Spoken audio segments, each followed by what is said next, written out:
오늘은 구약성경 예레미야서 52장 31절로 34절 가장 마지막 본문입니다. 예레미야 52장 31절로 34절. 구약성경 1141페이지 1141면 예레미야 52장 제일 마지막 부분 제가 봉독하겠습니다. 유다 왕 여호야긴이 사로잡혀 간지 37년 곧 바벨론의 에윌므로닥 왕의 즉위 원년 12째 달 25째 날 그가 유다의 여호야긴 왕의 머리를 들어주었고 감옥에서 풀어주었더라. 그에게 친절하게 말하고 그의 자리를 그와 함께 바벨론에 있는 왕들의 자리보다 높이고 그 죄수의 의복을 갈아입혔고 그의 평생 동안 항상 왕의 앞에서 먹게 하였으며 그가 날마다 쓸 것을 바벨론의 왕에게서 받는 정량이 있었고 죽는 날까지 곧 종신토록 받았더라. 아멘. 한번 기도하겠습니다. 하나님, 잠시 말씀을 증거할 때 성령께서 전하는 자와 받는 자를 주관하셔서 이 말씀이 우리의 살아가는 인생길에 등에 대고 빛이 되게 하시고 우리를 깨우치고 때로는 독려하는 말씀이 되게 하시고 어려울 때 일평생 의지하는 말씀 될 수 있도록 부족한 종을 세우셨으니 주께서 다스리시고 주님 말씀의 복으로만 사용하여 주옵소서. 예수님 이름으로 기도합니다. 아멘. 예레미야 52장 31절로 34절 본문으로 어둠 속 한 줄기 소망의 빛이라는 제목으로 말씀을 증거하겠습니다. 오늘 이야기는 여호야긴 왕의 이야기입니다. 남유다가 멸망할 때 왕이 시드기야인데 그거 바로 직전 왕입니다. 얼굴이 나오죠? 이렇게 생겼습니다. 그는 18살에 18살에 갑자기 사망한 아버지의 뒤를 이어 남유다의 왕이 됐는데 고작 3개월 동안만 왕위에 있다가 바벨론의 느부갓네살 왕이 침공하는 바람에 잡혀갑니다. 그와 함께 잡혀간 사람 중에 에스겔 선지자가 있고 뿐만 아니라 용사 1만 명, 대장장이, 장인, 왕의 어머니, 왕의 아내들, 정부 고위 관료들이 전부 다 잡혀갔습니다. 그리고 여호야긴 왕은 오늘 본문에 나오다시피 장장 37년을 바벨론에서 포로가 되어 갇혀 살다가 어느 날 극적으로 빛을 보게 됩니다. 여러분 37년간의 감옥살이라고 생각해보세요. 그 캄캄한 어둠 속에 그에게 한 줄기 소망의 빛이 보였습니다. 오늘 그 얘기를 하고자 합니다. 우리도 마찬가지고 특별히 또 우리 광복 75주년 또 6.25 전쟁의 폐허 속에서 우리 교회가 세워진 지 69주년 모두 다 어둠 속에서 한 줄기 소망의 빛을 바라본 사건이었죠. 오늘 여호야긴 왕의 이야기를 통해서 우리가 붙들고 살아갈 수 있는 어둠 속에서 비치는 한 줄기 소망의 빛은 어떤 것인가를 함께 묵상해 보고자 합니다. 오늘 본문의 제일 말미에 있습니다만 여호야긴 왕이 37년간이나 갇혀 살다가 결국은 나오게 되는데 이걸 뒷받침해주는 유적이 있습니다.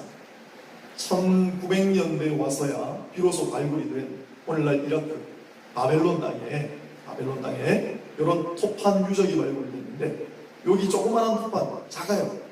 여기에 여호야긴 왕의 이름이 있고 그의 5 아들에게 먹을 걸 지급했다. 기록입니다.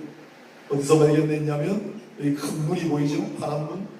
이게 바벨론에 있던 큰 성, 느부갓네살이 지은 어마어마한 성 중의 8번째 문입니다. 어디 있냐면 독일 베를린에 있는 페르가몬 박물관이라고 하는 곳에 그 유적 현장에서 벽돌을 전부 다 뜯어와서 1930년에 그대로 복원했는데 크기를 좀 줄였어요. 줄였는데도 이렇게 크죠. 색깔은 복원했어요. 오징어로. 이 이슈타르 문이라고 하는 유적지 옆에서 여호야긴 왕과 그의 5 아들의 이름이 적힌 토판을 발견했고, 거기 보니까 오늘 본문대로 먹을 것을 지급했다. 그러니 오늘 본문의 내용은 역사적으로도 증거가 있는 그러한 내용이 됩니다. 오늘 이 여호야긴 왕의 이야기를 통하여 우리가 어둠 속에서 붙들고 나아갈 수 있는 한 줄기 소망의 빛은 무엇인가? 그 첫 번째는 바로 하나님 나라. 하나님 나라가 우리에게는 소망의 빛인 줄로 믿습니다. 무슨 얘기냐면 이 여호야긴 왕이 잡혀온 지 11년째 혹은 12년째 되던데 멀리 고국으로부터 소식이 들려옵니다. 무슨 소식일까요? 이스라엘, 유다 나라가 멸망했다. 예루살렘 성전이 철저히 파괴되었다라고 하는 청천벽력 같은 소식을 듣게 됩니다. 간단히 말해서 나라가 망했습니다. 아니, 다윗 언약을 통해 다윗의 왕국은 영원하리라 하나님 약속하시지 않았습니까? 그런데 어떻게 이렇게 멸망할 수가 있지요? 얼마나 이게 놀라운 소식이었겠습니까? 그런데 이 공교롭게도 이 예루살렘 함락일이 보면은 앞부분에 열왕기 하 24장을 보시면 같은 내용이 나옵니다. 거기에 아빕월 9일이라고 되어 있습니다. 넷째 달 9일. 지금 우리가 계산할 때 8월 9일로 생각합니다. 오늘입니다. 공교롭게도 바로 오늘이 바벨론에 의해 예루살렘이 멸망한 날입니다. 나라가 멸망했습니다. 또 두 번째 이스라엘이 멸망한 사건이 있었죠. 서기 70년 로마 군대에 의해서, 그때 로마 장군이 티투스인데 훗날 황제가 됩니다. 티투스가 예루살렘을 잿더미로 만들고 그 지적을 개성문을, 큰 개성문을 세우고 개성문 벽면에다가 구조조각으로 붙여놨는데, 거기 보시면은 성전에서 가지고 온 금촉대, 성전의 기물들을 약탈해서 로마로 가져가는 그림이 있습니다. 그런데 공교롭게도 그날이 8월 29일입니다. 여러분, 8월 달은 15일이 우리는 광복, 빛을 되찾은 날이지만, 그러나 8월 29일을 잊어서는 안 되죠. 8월 29일이 예루살렘이 로마 군대에 의해 멸망한 날이기도 하거니와 우리에게는 대한제국이라고 하는 우리나라가 멸망한 날, 병술국칙이 날입니다. 나라가 멸망했습니다. 하지만 그 캄캄한 어둠 속에 붙들고 나아갈 한 줄기 소망이 뭐냐? 하나님의 나라는 결코 멸망하지 않는다는 것입니다. 하나님의 나라는 영원하리라는 사실입니다. 이스라엘도 마찬가지고, 그리고 이 땅에도 복음이 전해지고 하나님의 나라가 시작되었기 때문에 비록 대한제국이라고 하는 우리나라는 멸망했지만 이 땅 가운데 시작된 하나님의 나라는 영원합니다. 이게 소망입니다. 우리가 너무 세상의 나라, 세상의 모습만 바라보고 집착하고 살아가면, 여러분, 나라가 멸망하면 그 상실의 고통을 어떻게 견디겠어요? 그러나 세상의 나라는 명멸해도 하나님의 나라는 멸망하지 않는다. 하나님의 나라는 영원하리라. 이게 우리에게 흔들림 없는 소망을 주는 빛입니다, 여러분. 늘 이 소망의 빛 가운데 살아가시기를 축복합니다. 그러면 하나님의 나라가 도대체 뭔데? 여러분, 하나님의 나라가 뭐죠? 예수님께서 하나님의 나라를 누가복음 17장 20절 21절에서 정의해 주셨어요. 바리새인들이 하나님의 나라가 도대체 언제 옵니까? 물어볼 때 하나님의 나라는 볼 수 있게 임하는 것이 아니고 또 여기 있다 저기 있다 못하나니 하나님의 나라는 너희 안에 있느니라. 아멘. 그것도 무슨 말이에요? 로마서 14장 17절 바울이 또 그걸 해석을 해놨습니다. 하나님의 나라는 성령 안에 있는, 하나님의 나라는 먹고 마시고 하는 그런 것이 아니고 성령 안에 있는 의와 평강과 희락이니라. 의와 희락과 평강이라고 되어 있습니다. 하나님의 나라는 그런 것이다. 우리 신령 가운데, 믿는 우리 가운데, 그러나 그것뿐만 아니라 하나님의 나라는 우리 살아가는 성도의 공동체 가운데도 실제로 시작되었고 이루어져 가고 있는 중인 줄로 믿으시기를 바랍니다. 사진을 한 장 가져왔습니다. 이번에 큰 비가 어제 그제는 남부지방에 내려가지고 낙동강 제방이 무너져서 섬진강 지금 큰 피해가 났습니다. 그전에는 중부지방에 어마어마한 비가 왔어요. 제천입니다. 제천에 큰 비가 내려가지고 집들, 피신한 사람들, 야영객들 전부 다 어디 모였어요? 교회에 모였어요. 조금 튼튼한 집안이 세워진 교회가 한 군데 있는데 야영객들, 산에 사는 주민들 전부 교회에 모였어요. 교회가 그들을 따뜻하게 환대하고 먹을 걸 주고 이불을 주고 보살피잖아요. 여러분, 이것이 바로 오늘 우리가 살아가고 있는 현장 가운데 살짝 구현되는 하나님 나라의 모습입니다. 우리 고장이 배출한 한 분 소개해드리려고 합니다. 제가 우리 일본 선교를 하니까요.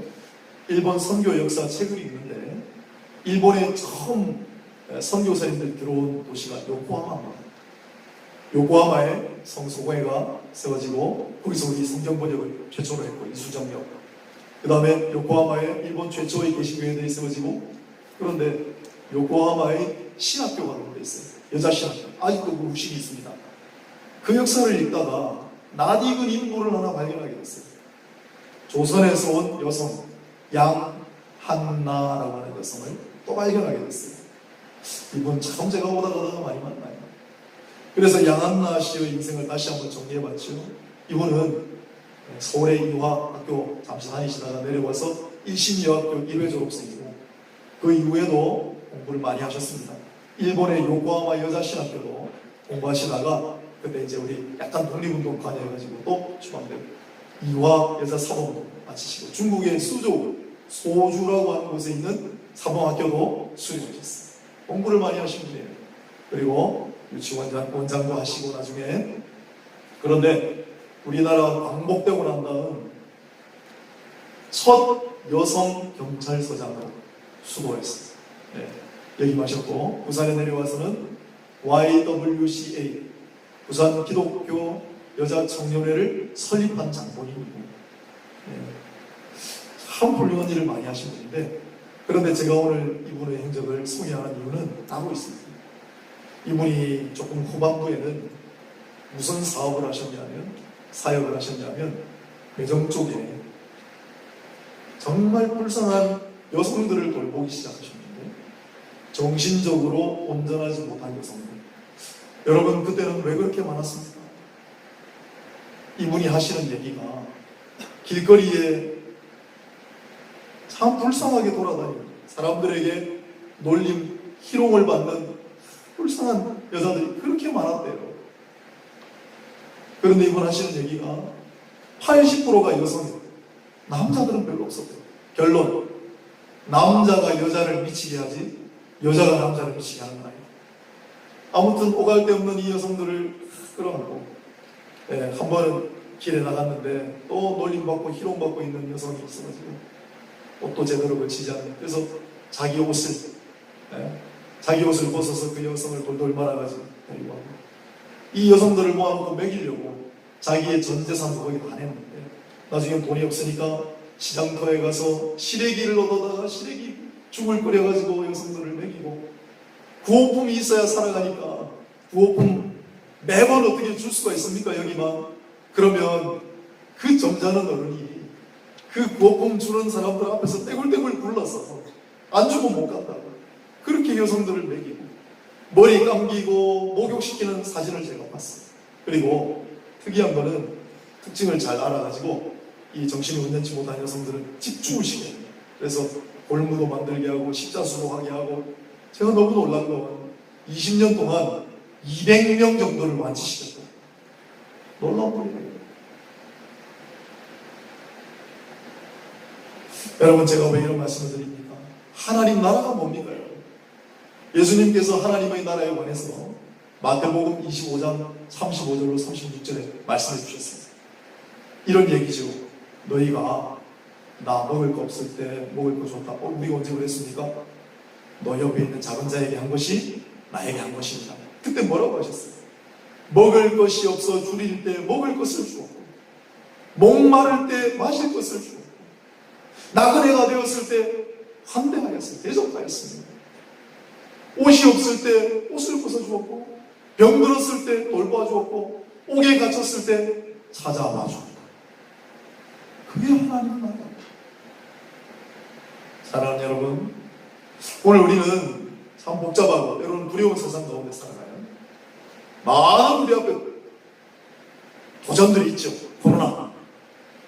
그러나 더 거센 도전, 세속화, 교회를 향한 거센 압박. 그러나 여러분, 세상 나라를 너무 두려워하지 마시기 바랍니다. 동시에 세상 나라에 너무 집착하거나 연연하지도 마시기를 바랍니다.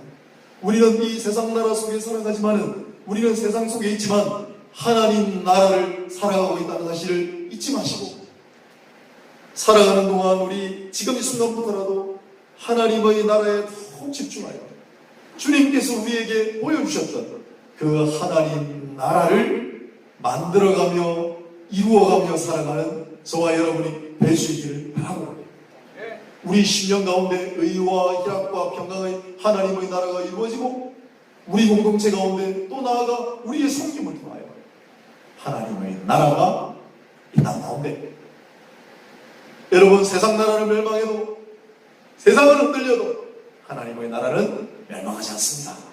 하나님의 나라는 영원합니다. 그 영원한 하나님의 나라를 살아가시는 저와 여러분이 되시기를 축복합니다.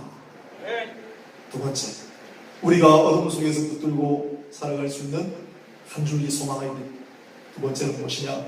하나님의 뜻입니다. 여러분, 여호야긴 왕은 장장 37년 동안을 갇혀 살았습니다. 37년입니다, 여러분.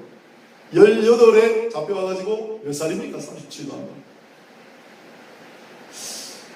무슨 생각을 하고 살았을까요? 어떻게 견뎠을까요?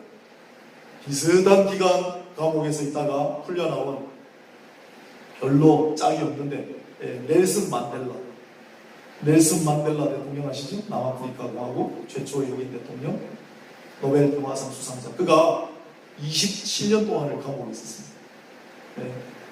27년 동안을 옥에서 견디고 마침내 어느 날 소망의 빛 가운데 나오게 됐어요. 그리고 세상이 깜짝 놀랄 만한 일들을 했잖아요. 흑인과 백인 서로 죽고 죽이고 그렇게 미워하고 갈등하던 화해하라, 서로 용납하라, 용서하라, 위대한 사역을 했어요. 물어봤습니다, 사람들이. 아니, 감옥에서 무슨 일이 있었길래 이렇게 위대한 일을 할 수 있었습니까? 넬슨 만델라 왈, 내가 감옥에서 제일 두려워했던 건 나를 무슨 성인처럼 사람들이 생각하는 것이다. 내가 감옥에서 했던 일은 우리 인생의 가장 어려운 과제, 이 세상 속에서 살았다면 내가 절대 행하지 못했으니 나를 바꾸는 일이었습니다. 넬슨 만델라는 여러분 왜 감옥 갔을까요? 이 사람은 흑인 인권을 위해, 인종차별 철폐를 위해 뛰던 열혈투사였습니다. 시위를 주도하고. 그런데 감옥 27년 있는 동안에 사랑과 용서의 그러한 사람으로 바뀝니다.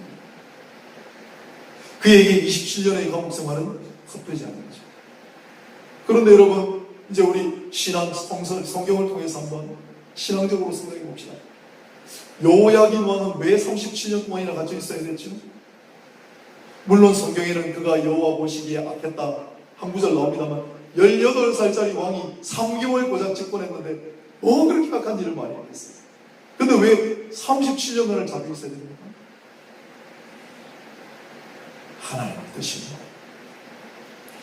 그 37년간의 기나긴 옥살이를 통해 하나님께서 이루고자 하시는 뜻이 있습니다. 하나님의 경륜입니다. 그게 우리가 흔들림 없이 붙잡고 나아갈 소망의 빛이다. 나는 그렇게 생각합니다. 왜 그러냐면 그런 생각이 없으면 내가 왜 이렇게 고생하지? 내가 왜 이렇게 억울한 일을 당해야 되나? 그거 못 삽니다. 37년 동안 감옥에서 항상 그런 생각하고 살았다면 37년 동안 견디지 못해요. 이 일을 통해서도 하나님께서 뭔가 뜻이 있겠지. 그걸 알게 되는 예가 바로 똑같이 감옥살이를 했던 요셉 이야기 아닙니까? 요셉도 여호야긴과 비슷한 나이에 애굽으로 잡혀가서 비슷한 시기에 감옥에 들어갑니다. 그리고 한 10여 년을 옥살이를 하잖아요. 그 이후에 요셉은 여러 가지 일들을 겪고 애굽의 총리가 되지만 나중에 결국 형들을 만나고 가족들을 만났을 때 요셉이 자기 인생을 돌아보면서 뭐라고 고백했습니까? 내가 왜 억울하게 10년 동안이나 옥살이를 했어야 되지요? 아니요. 창세기 45장 5절에 요셉이 뭐라고 합니까? 하나님이 생명을 구원하게 하시려고 당신들 형들보다 나를 먼저 이곳에 보내셨기 때문입니다. 아멘. 창세기 50장 20절에 요셉이 한 번 더 고백합니다. 당신들은 나를 헤아려 하였으나 하나님께서는 그것을 선으로 바꾸사 오늘같이 많은 백성의 생명을 구원하게 하시려 하셨나니. 하나님의 뜻이 있다는 거예요. 우리는 그 당시에 알지 못하지만 혹은 한참의 세월이 흘러도 결국은 깨닫지 못할 수도 있지만 이러한 일들을 통해 이러한 시간을 통해 하나님께서는 뜻하시는 게 있다. 하나님의 섭리와 경륜이 있다. 여러분 그 사실을 언제 어디서나 잊지 마시기를 바랍니다. 그렇다면 우리가 고난의 역경의 현장에 우리가 어둠 속에 살아가더라도 이 과정을 통해서도 하나님께서 뭔가 뜻이 있을 거야. 하나님의 섭리와 경륜이 있을 거야. 그게 우리에게 소망이 되겠습니다. 그러면 여러분 이 여호야긴 왕의 37년간의 이 기나긴 이 여정을 통해서 무엇을 뜻하셨을까요? 요셉을 통하여 이루고자 하시는 하나님의 섭리와 경륜은 뭡니까? 물론 다 다릅니다만 그러나 공통분모가 하나 있어요. 어느 시대 어느 장소 기간을 막론하고 하나님께서 이루고자 하시는 하나님의 섭리와 경륜 하나님의 뜻의 공통분모가 있습니다. 그게 뭐냐면 회개. 세례요한이 사역을 할 때 마태복음 3장 2절입니다. 회개하라 천국이 가까이 왔노니. 예수님도 공생에 시작하시면서 마태복음 4장 17절 회개하라 천국이 가까이 왔노니. 천국이 하나님 나라예요. 세상은 멸망하겠지만은 이스라엘 나라는 멸망하겠지만은 하나님의 나라가 가까이 온다. 그러니 뭘 하라고요? 회개하라. 여러분 우리가 하나님 나라에 어떻게 들어갈 수 있습니까? 어떻게 해야 하나님 나라의 백성이 될 수 있죠? 요한복음 3장 5절에 예수님께서 너희가 물과 성령으로 거듭나지 아니하면 하나님의 나라에 들어갈 수 없느니라. 하나님 나라에 들어가요. 그런데 이 하나님의 나라는 회개와 너무나 밀접한 관련이 있다는 거예요. 사도 베드로가 베드로후서 3장 9절에 이런 구절을 남겨놨습니다. 하나님께서 오래 참으시는 까닭은 많은 백성이 아무도 멸망하지 아니하고 다 어디에? 회개하기에 이르게 하시리라.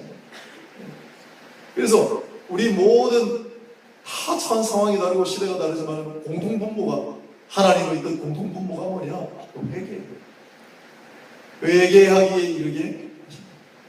베드로후서 3장 15절에도 곧 주의 오래 참으심이 그러므로 구원을 이루는 줄로 여기라. 하나님은 오래 참으심으로 회개하도록 하시고 그래서 구원하기를 원하세요. 그게 가장 공통적인 기본적인 하나님의 뜻입니다. 여러분, 여호야긴이 37년 동안 감옥에서 뭘 했을까요? 하루하루를 무슨 생각하고 살았을 거라고 생각하십니까? 저는 가만히 생각해 보니까 참회했을 거예요. 참회. 자기의 지난날 뿐만 아니라 자기 아버지, 조상들의 죄악, 이스라엘 민족의 죄악을 넉넉히 참회하면서 하나님 앞에 용서를 구하고, 또 하나 더 중요한 건, 하나님 나에게 다시 한번 기회를 주신다면 이제 내가 바로 살고 지난날의 모든 과오를 갚아나가도록 하겠습니다. 여러분, 이것이 바로 37년의 감옥살이를 이겨나게 하는 유일한 동력이었을 거예요. 우리가 어둠 속에 갇힐 때 절망하고 아유 큰일 났다 이제 나는, 그러면 금방 죽습니다. 그러나 회개하면, 차후에 이르면, 그리고 하나님 앞에 나아가면 하나님께서 살리시죠. 회개, 하나님의 뜻. 오늘 우리도 여러 가지로 어려운 가운데 있지만은, 그러나 늘 하나님 앞에 나아가 우리 지난날을 돌아보고 회개할 일이 있으면 회개하고 하나님의 은혜를, 자비를 다시 한번 구하십시다. 우리 민족이 광복을 맞이했습니다. 75년 전에. 우리 교회가 69년 전에 교회를 세웠습니다.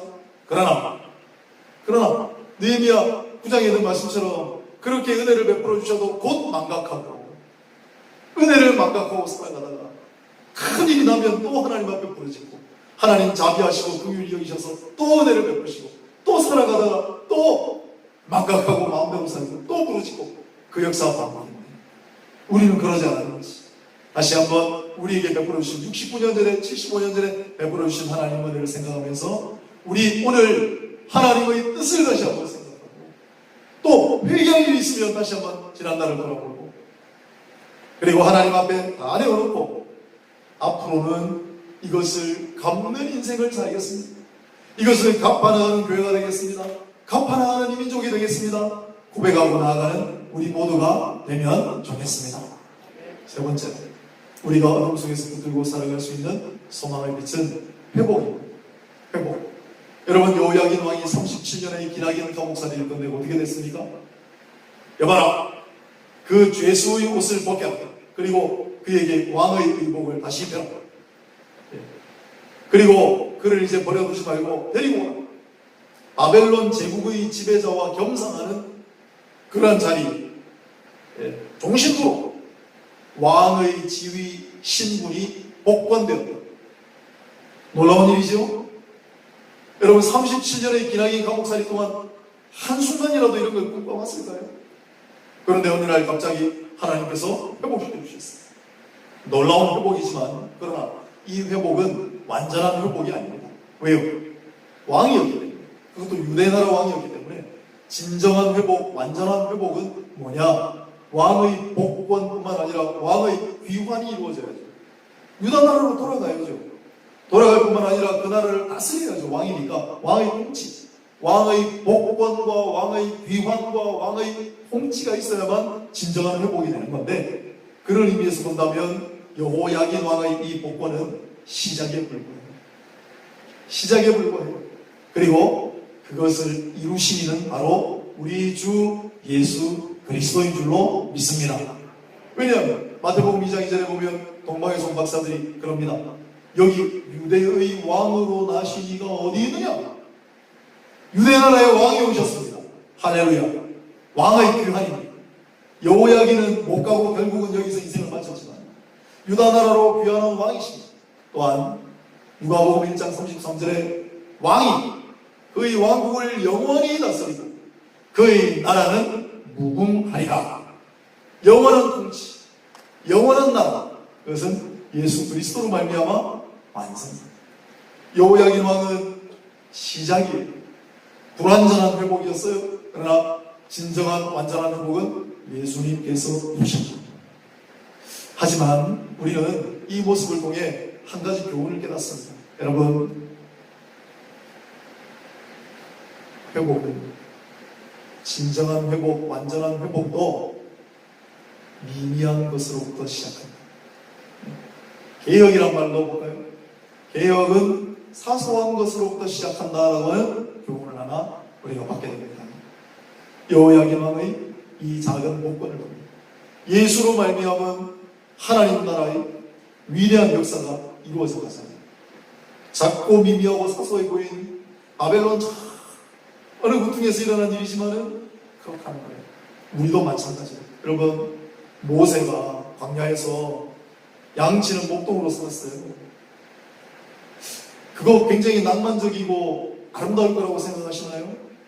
그는 이집트 왕국의 왕자였어요. 그런데 어느 날 광야로 쫓겨가서 도망자 양치는 목동으로 40년을 어두움 속에서 사는 거예요. 암울한 인생이었어요. 그런데 모세의 회복이 일어납니다. 그 시작이 뭐죠? 떨기 나무예요.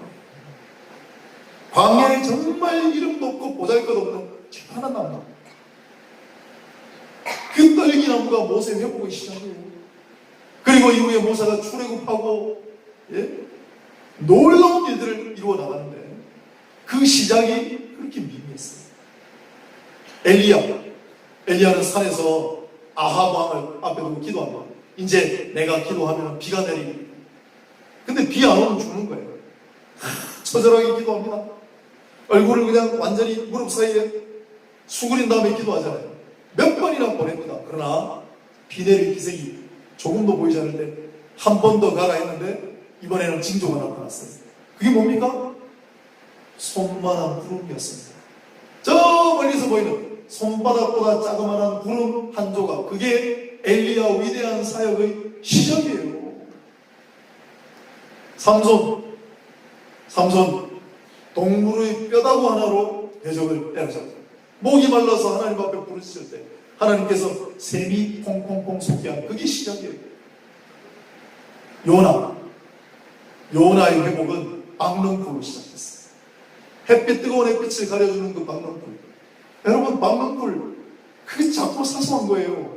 미미하게 짝이 없는 거예요. 그게 요나의 회복의 은혜의 시작이에요.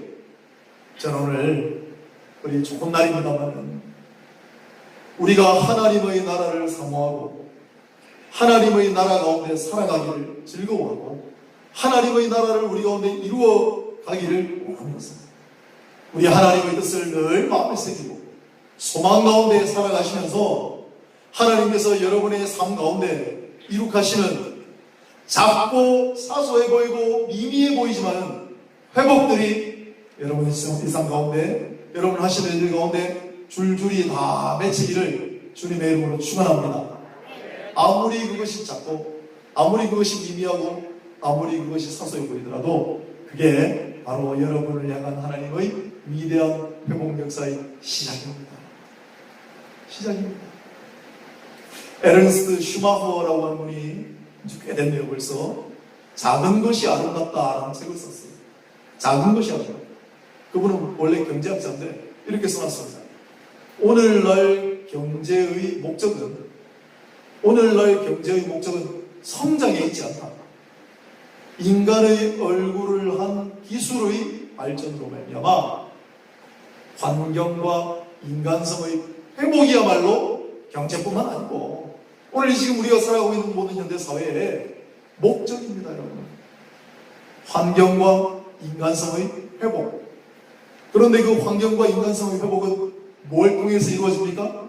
작은 것들을 통해서. 작은 것이라고.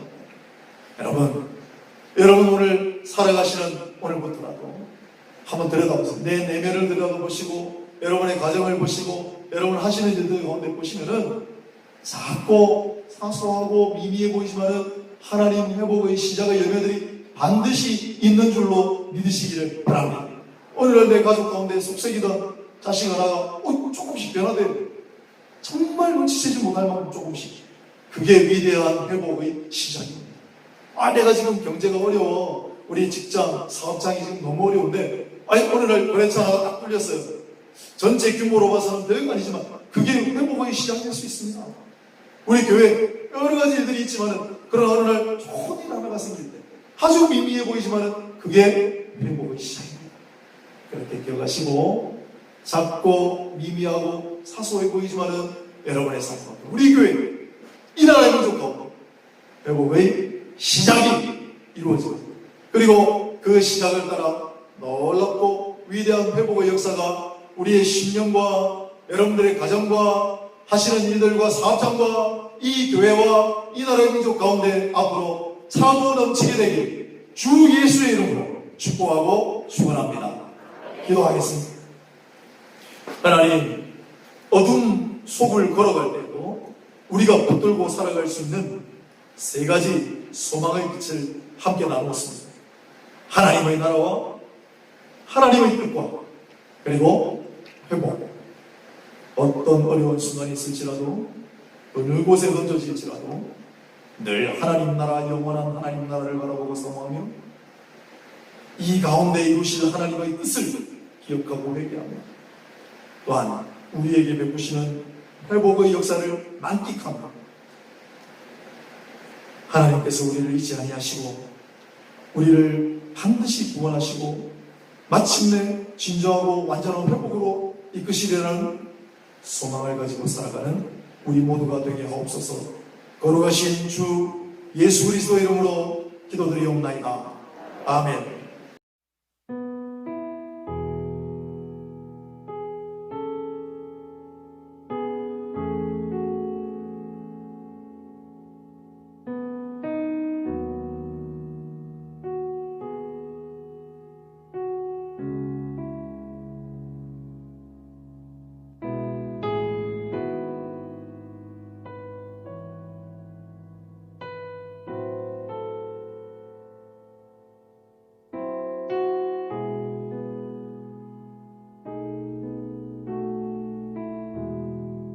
예수 나를 오라 하네. 예수 나를 오라 하네. 예수 나를 오라 하네. 어디든지 주를 따라 주와